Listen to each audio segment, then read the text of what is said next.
morning. Guess what time it is? It's Traffic Chronicles with the real ISO volume. Like, what volume is this? Like, volume 11? Man. Anyway, hope everybody's been good. Man, I haven't even really officially got on the toll, and just traffic is just thick. Anyhow, so I guess to keep from being stressed out from the traffic, I'm just gonna talk my shit. I hope everybody had a good sleep. And I was at the bar last night watching. I don't drink. I was just watching the game. I said one time Steph Curry has a low ball IQ.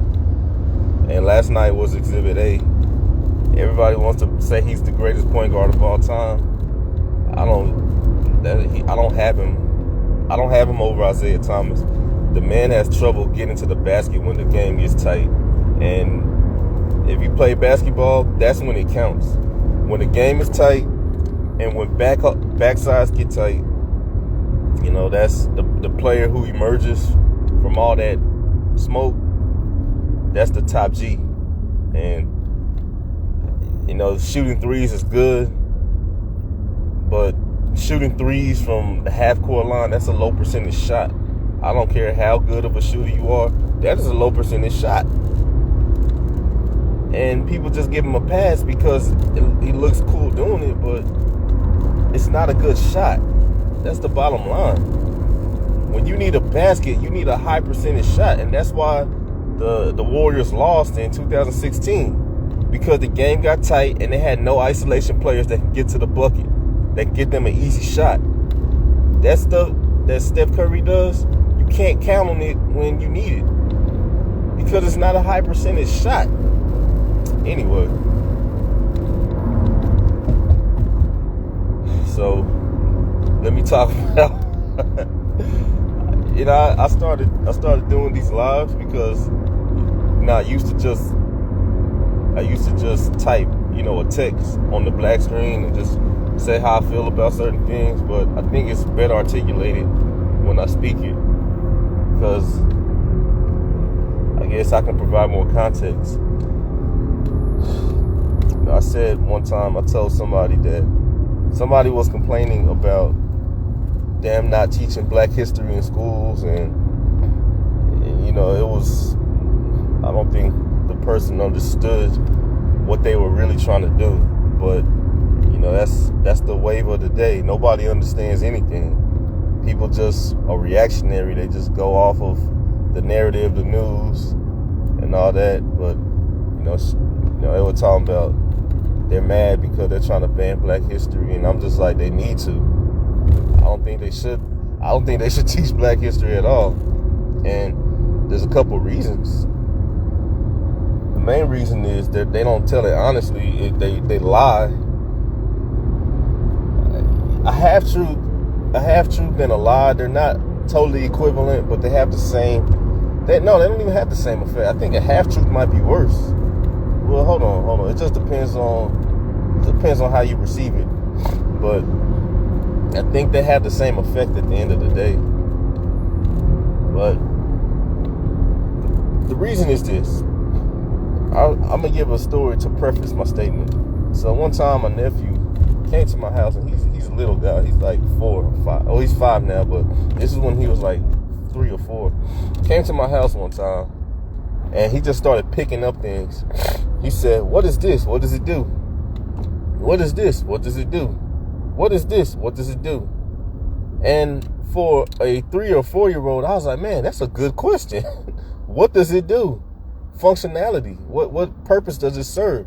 So when he gets older, what I'm going to teach him is to take that questioning further. How does it benefit me? Or, you know, how does it pertain to me? And when we talk about history, we learn about all these people. We don't learn what did they do and how does it pertain to me.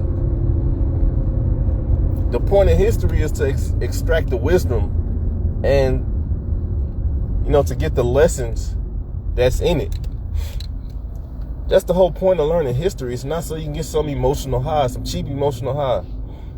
Now, even if they don't inject all the alphabet stuff into the quote unquote black history, even if they just present it as we learned it when I was a kid, it's pointless. What is the point of learning it? It doesn't do anything for people because we don't learn what these people did. And if we really learn what these people did, it will subvert their intent. Because their intention is just to throw us a bone so we can just get a high. And what happens is it just creates animosity. They show us glory. They show us the white people being mean to the black Southerners, and we're all like, oh, I hate white people. I want a white person to run up on me. I want a white person to say something. That's all it does. That's all it creates. It creates this false notion of animus, amongst the races. And the fact of the matter is, most white people just trying to live their lives and make it.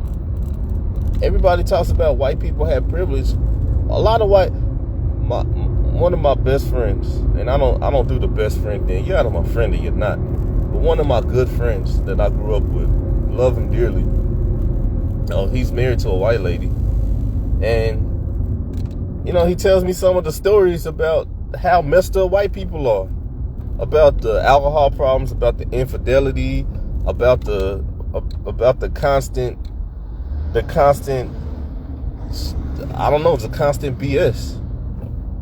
And I'm just like, and this is what black people are complaining about? This is the life black people want? So, it's like, what does none of that history do? All it does is just create these caricatures and these exaggerations of what really was. I don't think that that Southerners wanted slavery.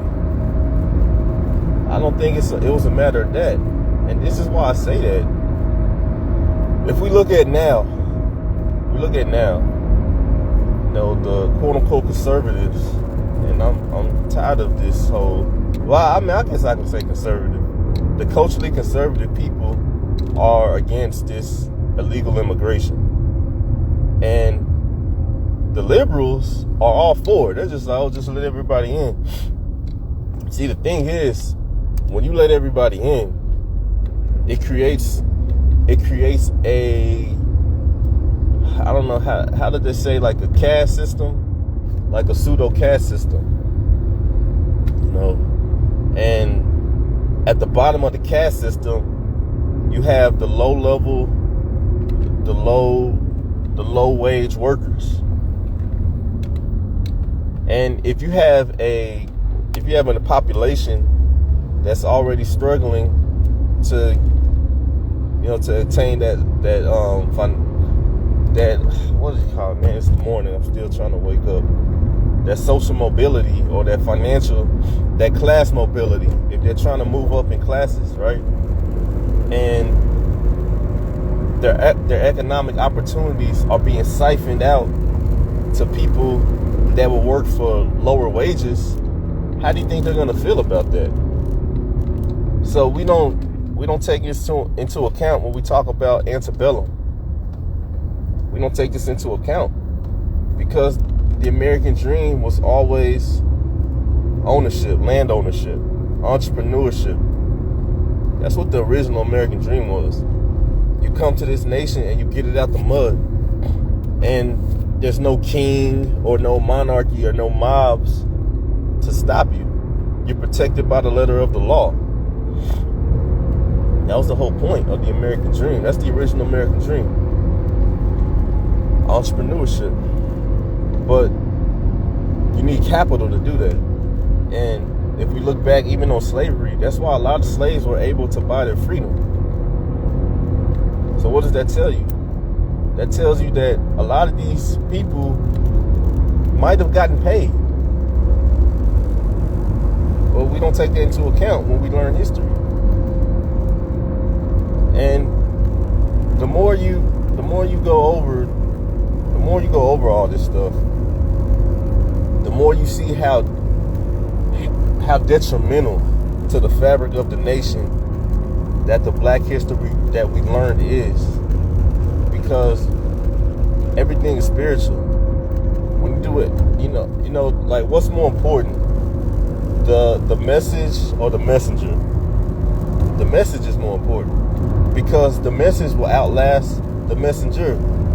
But what's even greater than the message is the motivation. That's what's even greater. And if the message gets out, the motivation will be, I guess, fulfilled. You want to say that?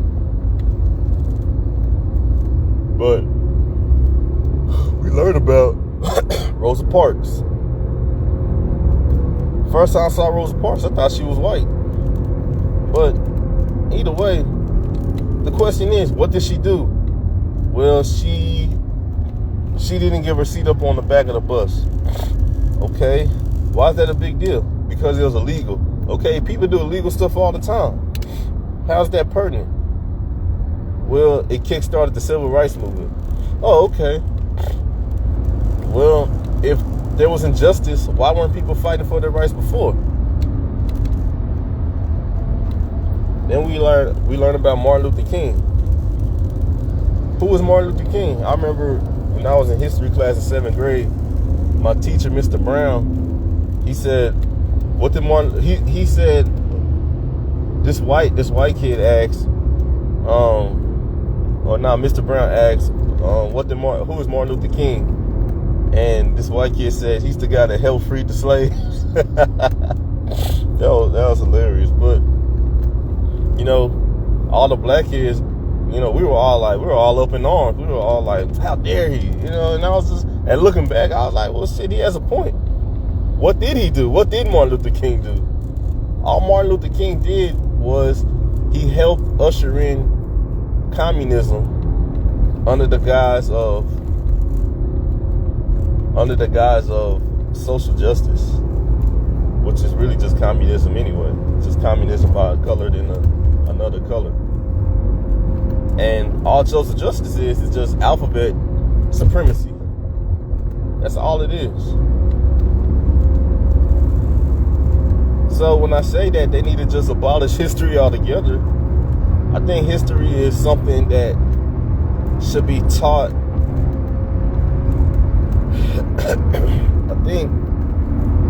I think history, oh my goodness, I can't see. Hold on.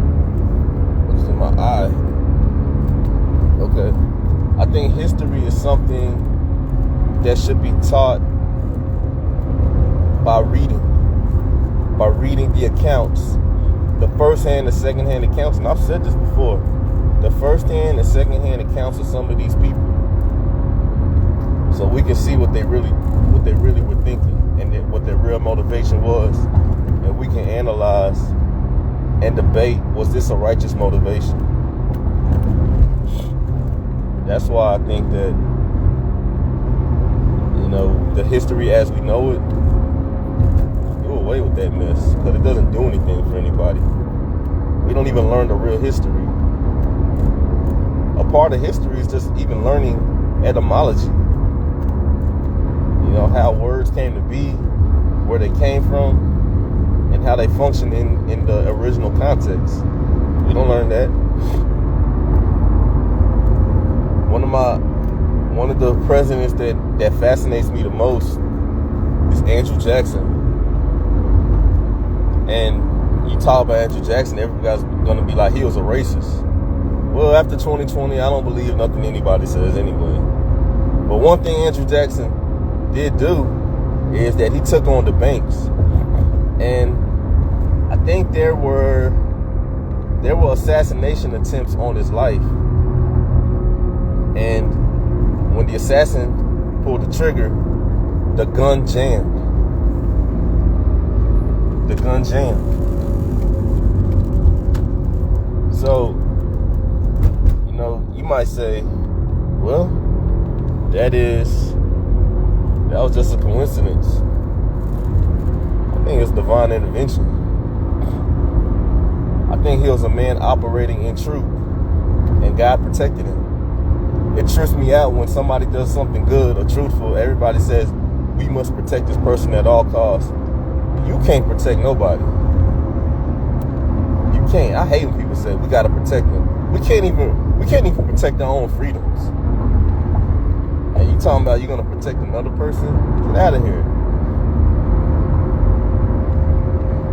But Andrew Jackson, he took on the banks. He didn't renew the bank charter. He said the banks were a bunch of den of vipers, and that they will steal the nation's wealth. And he was right. The banks were not Americans. And he knew that. He knew the bank served an interest that was un-American, or more so anti-American. And so what he was trying to do is he was trying to preserve the sovereignty of the nation. And by preserving the sovereignty of the nation, you're preserving the sovereignty of the citizens of the nation. So he was dedicated to America. The idea that was America, he was dedicated to that. Do we have presidents now that are dedicated to that? This president we have now, I think he's a Manchurian candidate. I don't think that's the real guy. But either way, these people are going around the globe disgracing us. They're giving money to these poor nations that can't eat just to teach all sorts of this alphabet stuff. And people know that it brings the morale of the nation down.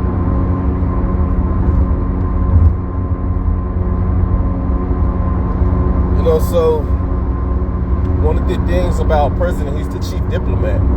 He's the international representative. So when they come to these countries, they represent us, even though they don't represent us. But to the other nations, they do. They don't exude any kind of honor, strength, or any kind of virtue. They're just embarrassing us.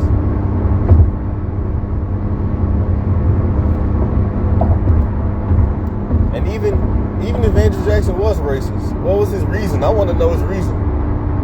They said he hated Indians, but he adopted an Indian. And I think I got a hunch. Traffic is clearing up, so I'm about to go in a little bit, but